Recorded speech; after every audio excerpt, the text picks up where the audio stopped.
یہ دنیا جیسی ہمیں نظر آتی ہے، کیا یہ حقیقت میں ایسی ہی ہے یا اس کی بھی کوئی حقیقت ہے؟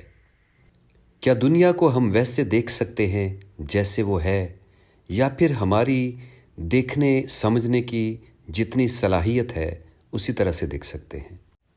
چونکہ ہماری سینسز محدود ہیں، اس لیے ہم کبھی نہیں جان سکتے کہ حقیقت میں حقیقت ہے کیا۔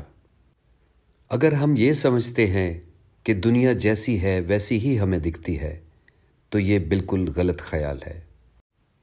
عام طور پر ہم یہی سمجھتے ہیں کہ ہمارے جو حواس خمسہ ہیں ان کے ذریعے سے جو کچھ ہم دیکھتے ہیں وہی سب کچھ حقیقت ہے، لیکن اس کے برعکس بہت سی حقیقتیں سامنے آئیں گی۔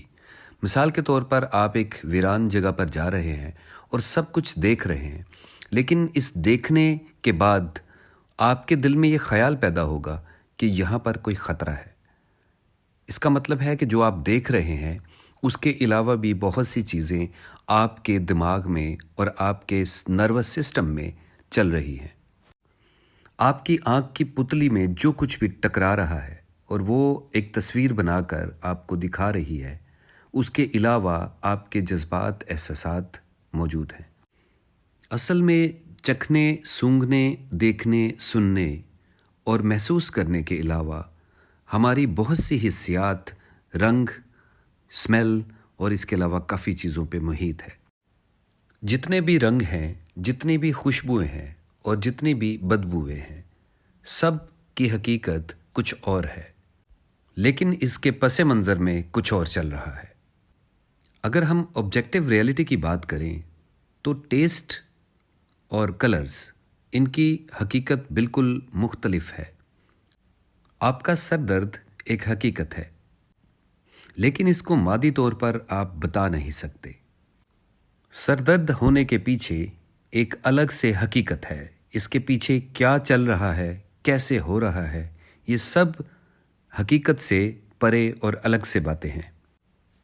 جیسے خوشبو اور بدبو، یہ آپ کی حسیات فیصلہ کرتی ہیں کہ کون سی چیز درست اور غلط ہے۔ جب آپ کسی بھی چیز کا فیصلہ کرتے ہیں تو اس میں فوٹونز، نیورونز اور سورج، چاند، ستارے، جتنی بھی چیزیں ہیں، سب کا عمل دخل ہوتا ہے آپ کیا فیصلے کرنے میں۔ اکثر لوگ اس بات پر کنفیوز رہتے ہیں کہ جتنا کچھ ڈیٹا ہمارے دماغ میں آ رہا ہے ارد گرد ماحول سے، وہ سب بیکار ہے، ان کے لیے وہ کوئی حیثیت نہیں رکھتا۔ اس کی سادہ سی مثال یہ ہے کہ جب انسان کلرز کو دیکھتا ہے تو اس کی پرسیپشن بالکل محدود ہے، کیونکہ وہ صرف ایک چند کلرز کا اسپیکٹرم دیکھ سکتا ہے۔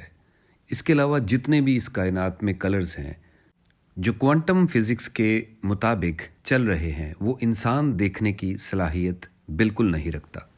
ہماری سننے کی صلاحیت کی ایک مثال یوں بھی ہے کہ اگر آپ ایک کوڈ سی بجاتے ہیں تو وہ الگ سے آپ کو سنائی دے گی، جی دباتے ہیں تو الگ سے، اور اگر دونوں کو اکٹھا دبا دیا جائے تو وہ ایک تیسری ٹون بنے گی اور آپ پہچان نہیں پائیں گے کہ سی اور جی ہے کیا۔ اسی طرح سے کلرز کی مثال لے لیجئے۔ جیسے رنگوں کو الگ الگ دیکھا جا سکتا ہے، لیکن جب اس کو ہم ملا دیتے ہیں تو اس کے مختلف کمپوزیشن بنتے ہیں، کبھی بلیک اور کبھی کسی کو کسی کے ساتھ ملانے سے یلو، اور اس کے علاوہ بہت سے کمپوزیشن۔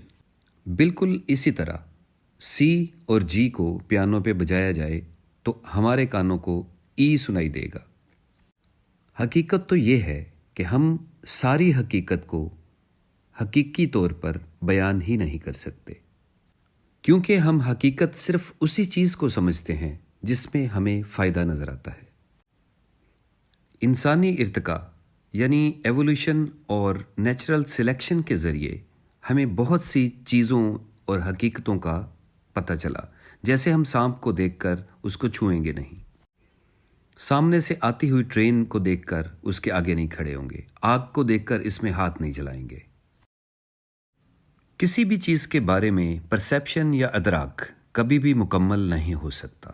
میرا ادراک آپ کے ادراک سے بالکل ڈیفرنٹ ایک ہی چیز کے بارے میں ممکن ہے۔ مثال کے طور پہ ایک تصویر ہم سیدھے زاویے سے لیتے ہیں، ایک